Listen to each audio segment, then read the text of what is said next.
গাজীপুরের শ্রীপুরের মাওনা বাজার হানু market ৪ kilometre সড়কের ২ কিলোমিটার সড়কের অবস্থা বেহাল।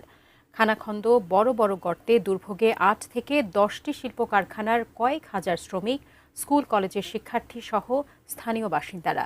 ব্যাহত হচ্ছে শিল্প কারখানার উৎপাদন কার্যক্রম।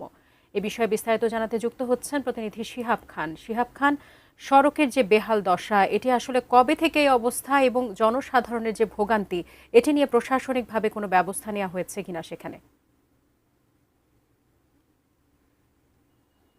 একটি সড়কের কারণে কি পরিমাণ দুর্ভোগ হতে পারে তার একটা চরম উদাহরণ কিন্তু গাজীপুরের শ্রীপুর উপজেলার মাওনা বাজার থেকে হানু মার্কেট যে সড়ক, এই ৪ কিলোমিটার সড়ক, তা কিন্তু একটা বাস্তব উদাহরণ।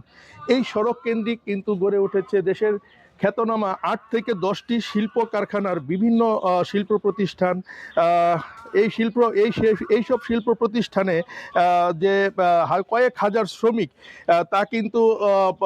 তারা কিন্তু ব্যাপক দুর্ভোগে পড়েছে স্থানীয় বাসিন্দারাও। জানিয়েছিলাম যে এই সড়কের যে ৪ কিলোমিটারের মধ্যে ২ কিলোমিটারের সড়কের অবস্থা কিন্তু পুরোই চলাচল অনুপযোগী হয়ে পড়েছে। কয়েক বছর যাবৎ কিন্তু এই পরিস্থিতি তৈরি হয়েছে। ২ কিলোমিটার সড়কের কোথাও কোথাও ছোট বড় খানাখন্দ, কোথাও বড় বড় গর্ত তৈরি হয়েছে।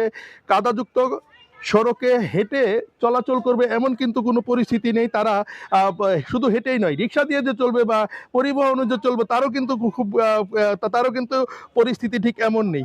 এই সড়কের এই সড়ক মারিয়ে কিন্তু সারাদিনই প্রায় কয়েক হাজার শ্রমিক চলে। শুধু শ্রমিকরাই নয়, এই সড়ক ধরে স্থানীয় বাসিন্দারাও কিন্তু বেশ দুর্ভোগে পড়েছে।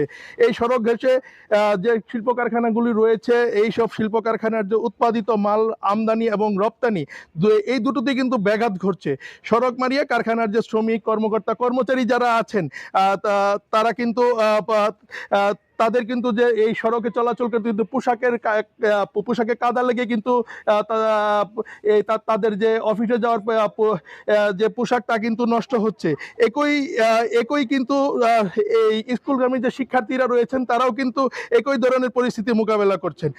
আপনি জানেন যে এখানে এই এলাকা কিন্তু একটি শিল্প অধ্যুষিত এলাকা। এখানে কিন্তু কয়েক হাজার হাজার বাড়ির মালিকেরা কিন্তু রুম তৈরি করে শ্রমিকদের কাছে ভাড়া দেন।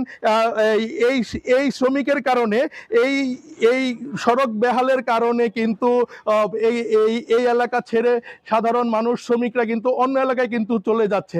আমি এই বিষয়ে কথা বলেছিলাম স্থানীয় এলজিডির সাথে। তারা জানিয়েছেন যে এই ৪ কিলোমিটার সড়কের ২ কিলোমিটার এলাকা কিন্তু ইতিমধ্যে টেন্ডার প্রক্রিয়া সম্পূর্ণ হয়েছে। বাকি যে ২ কিলোমিটার সড়ক, এটা কিন্তু এখনো টেন্ডারের আওতায় আনা হয়নি। তবে স্থানীয়রা দ্রুত সময়ের মধ্যে এই রানার দাবি জানিয়েছেন। সাদিয়া। শিহাব খান, আপনাকে ধন্যবাদ। গাজীপুর থেকে যুক্ত হয়েছিলেন আমাদের প্রতিনিধি শিহাব খান।